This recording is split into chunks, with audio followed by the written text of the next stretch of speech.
삶의 기적을 일으키는 30분 2월 2일 예배를 시작하도록 하겠습니다. 하나님께서 오늘 우리에게 주신 말씀은 마태복음 21장 18절에서 22절까지 말씀입니다. 이 말씀 제가 봉독하도록 하겠습니다. 이른 아침에 성으로 들어오실 때에 시장하신지라 길가에서 한 무화과 나무를 보시고 그리로 가사 잎사귀 밖에 아무것도 찾지 못하시고 나무에게 이르시되 이제부터 영원토록 내가 열매를 맺지 못하리라 하시니 무화과 나무가 곧 마른지라. 제자들이 보고 이상히 여겨 가로되 무화과 나무가 어찌하여 곧 말랐나이까. 예수께서 대답하여 이르시되 내가 진실로 너희에게 이르노니 만일 너희가 믿음이 있고 의심하지 아니하면 이 무화과 나무에게 된 이런 일만 할 뿐 아니라 이 산더러 들려 바다에 던져지라 하여도 될 것이요 너희가 기도할 때에 무엇이든지 믿고 구하는 것은 다 받으리라 하시니라. 아멘.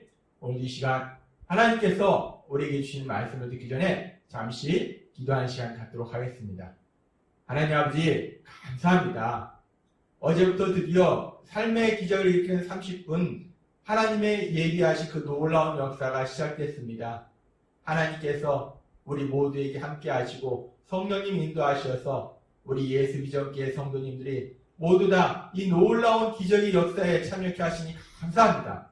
아버지 하나님, 오늘도 이 시간 하나님께서 말씀하실 때 우리의 마음의 문을 활짝 열어주시고 우리의 영의 길을 열어주셔서 우리를 사랑하신 하나님, 하나님께서 주시는 말씀을 듣게 하시고 믿게 하시고 그 믿음으로 승리하는 저희가 될 수 있도록 은혜 베풀어 주옵소서. 예수님의 이름으로 감사하며 기도드렸나이다. 아멘. 하나님께서 오늘 우리에게 주신 마태복음 21장 18절에서 22절의 말씀은 예수님께서 이 땅에 오셔서 십자가에 돌아가시기 전 그 마지막 주간에 있었던 일입니다. 마지막 주간 월요일과 화요일에 있었던 일입니다. 예수님께서는 십자가에 돌아가시기 전 그 마지막 주간에 예루살렘에서 아주 가까운 베다니 지역에 계셨습니다. 그래서 베다니 지역에서 주무시고 이제 아침에 예루살렘 성전으로 가시는 중에 아침에 아무것도 드신 것이 없으셔서 허기지셔서 배가 고프신데 마침 무화과 나무가 있는 거예요. 그래서 그 무화과 나무에 가서 그 열매로 허기를 채우시려고 했는데 열매를 아무리 찾아도 열매를 찾을 수가 없었습니다.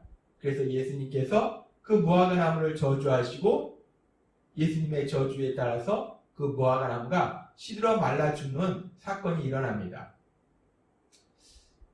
이 멀쩡하던 무화과 나무가 예수님께서 저주하심으로 인해서 바로 그 다음날 시들어 죽은 것을 우리가 볼 수 있습니다. 멀쩡하던 무화과 나무가 예수님의 저주 이후에 하루 만에 완전히 뿌리채 말라서 죽는 것, 이것은 놀라운 기적입니다. 그런데 기적은 기적인데 이 놀라운 기적은 맞는데 근데 이 기적이 사실 우리의 상식으로는 이해가 되지 않는 부분들이 많이 있습니다. 예수님께서 왜 멀쩡한 무화과 나무를 저주하셨을까? 왜 멀쩡한 무화과 나무를 저주하셔서 죽게 하셨을까? 예수님께서 왜 멀쩡한 무화과 나무를 저주하셨을까요? 이 성경에 보면은 제자들이 그 무화과 나무가 어찌하여 이렇게 말랐나이까? 라고 예수님께 질문합니다. 근데 예수님께서 왜 무화과 나무를 저주했는지 그 이유에 대해서 명확하게 말씀해 주시지 않습니다. 그래서 사실 우리는 예수님께서 왜 무화과 나무를 저주했는지 그 정확한 이유는 알 수 없습니다. 그런데 우리가 예수님께서 말씀해 주시지 않았기 때문에 정확한 이유는 알 수 없는데 이 무화과 나무 저주와 같은 시간대에 일어난 그 사건들을 통해서 예수님께서 이 무화과 나무를 왜 저주하셨는지 그 이유를 찾아볼 수 있습니다. 이 무화과 나무 저주 사건은 마태복음 21장과 마가복음 11장에 동일한 사건이 기록되어 있습니다. 그런데 마태복음과 마가복음이 조금 기록하는 방식이 다른데 마태복음은 주제별로 예수님의 사역을 기록하고 있습니다. 그런데 그에 비해서 마가복음은 시간대별로 시간이 진행되는 순서대로 예수님의 사역을 기록하고 있습니다. 그래서 주제별로 예수님의 사역을 기록한 이 마태복음에는 예수님께서 무화과 나무를 저주하시고 그리고 그 무화과 나무가 말라버리고 그래서 제자들이 어찌하여 이 무화과 나무가 말랐나이까 라고 질문하는 장면이 나오고 예수님께서 말씀하시는 내용으로 기록되어 있습니다. 그런데 시간대별로 기록한 마가복음의 내용을 보면 예수님께서 월요일 아침에 예루살렘 성전으로 가시는 길에 무화과 나무를 보시고 열매가 없음에 저주하십니다. 그리고 성전에 들어가셔서 성전에서 장사하는 사람들을 질책하시는 장면이 나옵니다. 마가복음 11장 17절 말씀. 이에 가르쳐 이르시되 기록된 바 내 집은 만민이 기도하는 집이라 칭함을 받으리라 하지 아니하였느냐. 너희는 강도의 소굴을 만들었다 하셨니. 예수님께서 예루살렘 성전에 들어가셔서 이 성전은 기도하는 처소인데 이 기도하는 처소에서 장사하는 사람들 그들을 질책하시는 장면이 나옵니다. 그리고 이렇게 성전에서 이 사람들을 질책하고 쫓아내시고 또 예수님께서는 다시 베다니로 돌아가십니다. 그리고 그 다음날 화요일 아침에 예수님께서 다시 예루살렘 성전으로 가는 길에 제자들이 이 예수님께서 저주하셨던 무화과 나무가 뿌리채 말라 죽어 있는 것을 보게 됩니다. 즉, 이 무화과 나무 저주 사건의 중간에 이 성전 정화 사건이 있다는 것입니다. 성전 정화 사건의 의미는 무엇이냐? 성전 정화 사건은 믿음이 있는 척 하면서 실제적으로는 참된 믿음이 없는 형식적인 믿음을 가지고 있는 제사장들, 바리새인, 서기관, 그리고 그 당시 이스라엘 사람들에 대한 예수님의 질책이 나타난 것입니다. 예수님께서는 형식적인 믿음의 삶을 살고 있던 그 당시 사람들을 질책하신 것입니다. 이 마태복음 21장의 내용과 동일한 내용이 마가복음 11장 13절에서는 이렇게 말씀하고 있습니다. 멀리서 잎사귀가 있는 한 무화과 나무를 보시고 꼭 그 나무에 무엇이 있을까 하여 가셨더니 가서 보신즉 잎사귀 외에 아무것도 없더라. 이는 무화과의 때가 아닙니다. 지금 이 마가복음의 말씀 보니까 무화과의 때가 아니다. 그 얘기는 뭐냐면 무화과가 풍성하게 열매를 맺을 시기가 아니라는 거예요. 이 무화과가 풍성하게 열매를 맺을 시기가 아닌데 예수님이 왜 무화과 열매를 찾으셨을까? 그런데 사실 이 무화과라는 것은 조금 특이하게 열매를 맺는데 잎사귀하고 열매하고 같이 자라게 됩니다. 그리고 때로는 이 열매가 잎사귀보다 먼저 나게 돼요. 그래서 이 무화과 나무에 잎사귀가 많다라는 것은 당연히 열매가 있을 것을 기대하게 된다는 겁니다. 그래서 그 잎사귀가 많이 있기 때문에 예수님께서 거기 가서 열매를 찾으신 거예요. 지금 이 무화과 나무의 모습은 잎사귀가 풍성했어요. 그런데 열매는 없었습니다. 이 잎사귀가 풍성하다는 것은 마치 풍성한 열매가 맺힌 것처럼 그렇게 외형적으로는 보이는데 실질적으로는 열매가 하나도 없다는 거예요. 이런 무화과 나무의 모습이 마치 겉으로 볼 때는 아주 큰 믿음이 있는 것이냐 보이지만 그 안에는 참된 믿음이 없는 형식적인 믿음을 가진 그 제사장들, 바리새인, 서기관, 이스라엘 사람들의 모습과 비슷하다는 거예요. 그래서 예수님께서는 이 눈에 보이는 무화과 나무, 이 무화과 나무 외형적으로는 풍성해 보이지만 실제로 열매가 없는 이 무화과 나무를 저주함을 통해서 실제적으로는 그 바리새인이나 서기관이나 그리고 형식적인 믿음의 이스라엘 사람들 그들에게 심판을 선포하신 것입니다. 멸망을 선포하신 것입니다. 그래서 이 무화과 나무의 저주, 이 무화과 나무의 저주는 성전 정화 사건과 연결선상에서 우리가 볼 수 있는데 성전 정화 사건이 믿음이 없는 형식적인 믿음을 가진 그들을 이스라엘 백성들을 예수님께서 질책하셨고 이제 무화과 나무 저주를 통해서 예수님께서는 그 형식적인 믿음의 사람들에 대한 심판을 선포하신 것입니다.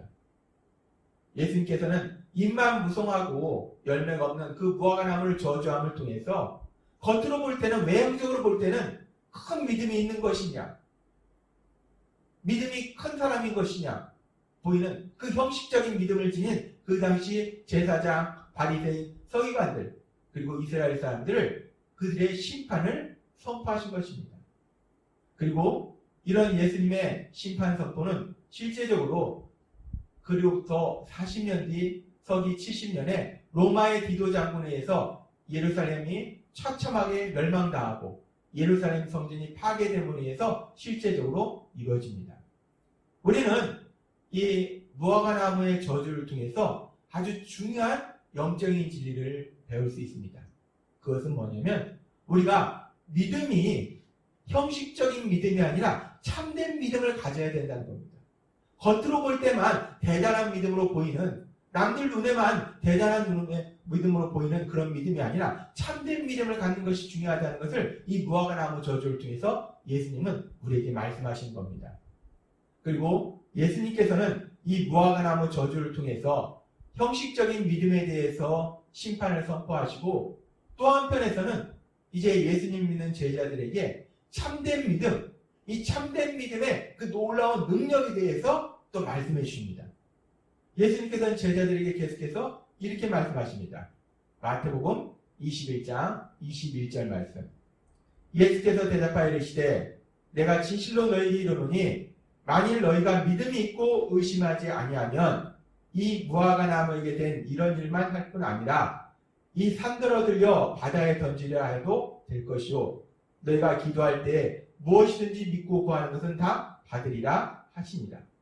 예수님께서 말씀하십니다. 너희가 믿음이 있고 의심하지 아니하면 너희가 참된 믿음이 있으면 바리새인이나 서기관들처럼 형식적인 믿음이 아니라 참된 믿음이 있다면 이 무화과 나무에게 된 일뿐만 아니라 무화과 나무가 하루 만에 뿌리채 말라버리는 그런 기적뿐만 아니라 산더러 들려서 바다에 던져지라 하면 그 일이 이루어질 것이다 라고 예수님께서는 말씀하십니다.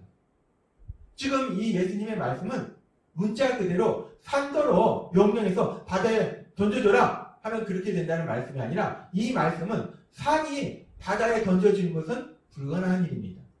이 말씀이 의미하는 것은 그렇게 불가능한 일일지라도 참된 믿음이 있다면 그 일이 가능한 일로 바뀌게 된다라는 말씀이라는 겁니다. 그렇습니다. 예수님은 우리에게 분명하게 말씀하십니다. 우리가 믿음이 있고 의심치 않는다면 우리가 바리새인이나 서기관처럼 형식적인 믿음이 아니라 참된 믿음을 가지고 있다면 산더러 들려 바다에 던지지라면 그것도 이루어질 것이다. 아무리 불가능해 보일지라도 우리 눈에는 불가능해 보일지라도 그 불가능해 보이는 그 일이 가능한 일로 바뀌는 그 놀라운 기적, 그 기적이 일어날 것이다. 하나님께서 기적을 행하실 것이다 라고 말씀하시는 겁니다.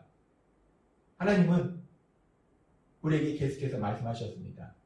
주일에도 마가복음 9장 23절의 말씀을 통해서 우리에게 말씀하셨어요. 믿는 자에게는 능히 하지 못할 일이 없느니라. 믿는 자에게는, 참된 믿음을 가진 자에게는 불가능한 일이 없다는 겁니다. 하나님 말씀하세요. 참된 믿음이 있으면 그 믿음을 가진 사람 앞에는 불가능한 일이 없다는 거예요. 그 사람이 그 일을 하는 것이 아니라 모든 것을 할 수 있는 전능하신 하나님의 능력을 역사하시기 때문에 그 어떤 일도 불가능한 일이 없다는 겁니다. 그리고 예수님은 우리에게 말씀하셨습니다. 요한복음 11장 40절 말씀. 내가 믿으면 하나님의 영광을 드리라. 우리가 믿음을 가지고 있으면, 참된 믿음을 가지고 있으면 하나님의 영광, 하나님의 사랑하심과 하나님의 능력을 체험한다는 겁니다. 하나님의 하신 놀라운 기적을 체험한다는 거예요. 하나님은 우리에게 계속해서 말씀하십니다. 마가복음 9장 13절, 요한복음 11장 40절, 마태복음 21장 21절의 말씀을 통해서 우리에게 계속해서 말씀하실 때 우리가 믿는다면, 우리에게 믿음이 있다면, 우리가 하나님을 믿고 예수님을 믿고 우리가 하나님의 말씀을 믿을 때 그 믿음을 통해서 그 어떤 불가능한 일도 가능한 일로 바뀌는 놀라운 기적, 그 기적이 일어난다라고 하나님은 분명하게 말씀한다는 겁니다. 하나님께서 주신 이 말씀처럼 우리가 믿음이 있을 때, 우리가 하나님을 믿을 때, 우리가 예수님을 믿을 때, 하나님의 말씀을 믿을 때 우리 삶 속에 그 어떤 불가능한 일도 가능한 일로 바뀌는 그 놀라운 기적, 그 기적을 체험하게 될 걸 믿습니다. 하나님은 우리에게 말씀하신 거예요. 근데 우리가 여기서 주의할 것이 있습니다. 그것은 예수님께서 지금 마태복음 21장 18절에서 22절 말씀에서 참된 믿음의 능력에 대해서 말씀하시기 전에 무화과나무 저주를 통해서 형식적인 믿음, 그 형식적인 믿음에 대해서 분명하게 경고하셨다는 겁니다. 사실 제사장이나 바리새인 서기관들은 참된 믿음을 가지고 있지 않았습니다. 그들은 외형적으로는 볼 때는 믿음이 있는 것처럼 보였지만 그들의 믿음은 외식적인 믿음이요 형식적인 믿음이었다는 거예요. 마태복음 15장 8절과 15장 9절은 이렇게 말씀합니다. 이 백성이 입술로는 나를 공경하되 마음은 내게서 멀도다. 사람의 계명으로 교훈을 삼아 가르치니 나를 헛되이 경배하는도다 하였느니라 하시고, 이 당시 바리새인도 그렇고 서기관도 그렇고 제사장도 그렇고 이스라엘 사람들도 그렇고 이들이 하나님의 말씀을 믿은 것이 아니라 사람의 계명으로 교훈을 삼아 가르치니 사람의 말을 가르쳤다는 거예요. 하나님의 말씀을 믿은 것이 아니라 사람의 말을 듣고 사람의 말을 가르치고 그래서 사람의 말을 믿었다는 거예요. 그렇기 때문에 그들의 신앙이 참된 신앙이 아니라 헛된 신앙, 형식적인 신앙, 외식적인 신앙이 될 수밖에 없었다는 겁니다. 하나님은 우리에게 말씀하십니다. 우리가 마태복음 21장 21절의 말씀처럼 참된 믿음이 있을 때 우리는 그 어떤 불가능한 일도 가능한 일로 바뀌는 놀라운 기적을 체험한다는 거예요. 그런데 그 믿음은, 그 참된 믿음은 결국 하나님의 말씀을 믿는 믿음이에요. 따라서 우리가 사람의 말을 들어서가 아니라 하나님의 말씀을 들을 때 우리가 참된 믿음이 우리 안에 생기고 그로 인해서 마태복음 21장 21절의 말씀처럼 정말 그 어떤 불가능한 일도 가능한 일로 바뀌는 놀라운 역사, 그 역사를 체험하게 된다는 겁니다. 하나님은 오늘 우리에게 말씀하십니다. 마태복음 21장 21절 말씀. 예수께서 대답하여 이르시되 내가 진실로 너희에게 이르노니 만일 너희가 믿음이 있고 의심하지 아니하면 이 무화과 나무에게 된 이런 일만 할 뿐 아니라 이 산더러 들려 바다에 던지라 하여도 될 것이요. 아멘. 예수님은 우리에게 분명하게 말씀하신 거예요. 우리에게 믿음이 있다면, 우리에게 참된 믿음이 있다면 그 어떤 불가능한 일도 가능한 일로 바뀌는 그 놀라운 기적, 그 기적이 우리 삶 속에 일어난다는 겁니다. 하나님께서 그 기적을 행하신다는 거예요. 우리가 매일의 삶 속에 사람의 말을 듣는 것이 아니라 세상의 말을 듣는 것이 아니라 하나님의 말씀을 들을 때 우리에게 참된 믿음이 생길 것이고 그 참된 믿음은 마태복음 21장 21절의 말씀처럼 그 어떤 불가능한 일도 가능한 일로 바뀌는 놀라운 기적을 체험하도록 만들어준다는 겁니다. 우리가 세상을 살다 보면 우리 삶 속에 이런저런 문제들이 있습니다. 불가능해 보이는 문제들이 있어요. 경제적인 문제들, 질병의 문제들, 인간관계의 문제들, 우리 자녀의 문제들, 또 우리 부모님의 문제들, 그리고 또 우리 형제 자매의 문제들. 우리 삶 속에는 그렇게 불가능해 보이는 그런 문제들을 만난다는 거예요. 그런데 하나님의 말씀처럼 우리가 하나님의 말씀을 들음으로 인해서 우리가 참된 믿음을 가질 때 그 어떤 불가능해 보이는 그 문제일지라도 우리 눈에는 전혀 현실이 될 수 없을 것 같은 그런 불가능한 문제일지라도 전능하신 하나님, 모든 것을 행하실 수 있는 하나님, 기적을 행하시는 하나님께서 능력을 역사하시면 그것이 가능한 일로 바뀌는 놀라운 역사, 그 역사를 체험하게 될 걸 믿습니다. 하나님은 오늘 우리에게 말씀하십니다. 우리 안에 계신 성령님의 인도하심과 도우심을 통해서 매일마다 삶의 기적을 일으키는 30분을 통해서 하나님의 말씀을 듣고 믿음으로 기도함을 통해서 하나님께서 행하신 그 놀라운 기적, 그 기적을 반드시 삶 속에 체험하시는 여러분이 되시길 주님의 이름으로 축원합니다. 기도하겠습니다. 하나님 아버지 감사합니다. 오늘도 저희들 사랑하시고 말씀해 주신 것처럼 마태복음 21장 21절에서 우리에게 말씀하신 것처럼 우리가 믿음이 있고 의심하지 아니하면 무화과 나무에게 된 일뿐만 아니라 이 산들어 들려 바다에 던지라 하여도 될 것이다 라는 그 말씀처럼 우리가 날마다 하나님의 말씀을 들음으로 인해서 우리가 참된 믿음을 가질 때 우리 눈에는 절대로 일어나지 못할 것 같은 그 어떤 불가능한 일도 가능한 일로 변화되는 그 놀라운 역사, 그 기적을 체험하게 될 걸 믿습니다.